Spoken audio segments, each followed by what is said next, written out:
айдоочуларга эскерткичтер болуп атат. Эртерээк офаттап кетебиз.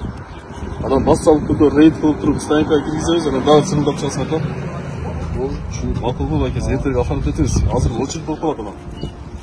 Анан кийин дагы айтат анан, я эскерткени жөнүндө станцияга. Товарищдар, оңдоп токозамыз кенен деп келген.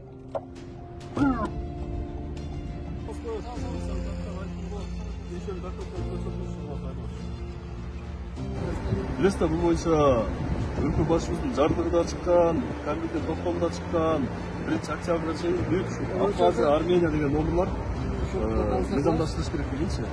Эмнеге барбай атасың? Сенден айтат, моңдотон трешина бар экен, барайын десем, Азыр 4 ай убакыт бар деп туруп, айдоочулардын көпчүлүгү жүрө берет, бирок ошол убакытта да жетишпей калат, очередь болуп чыгат.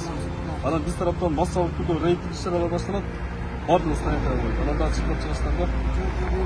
1-октябрга чейин эртелетип официалдуу каттатып бизден Кыргызстандын номерин албасаңыз, машина станцияга кирсе чыкпай калат. Ушундагы 3 этаптыкка да илинбей калат. Маалыматыңыз барбы?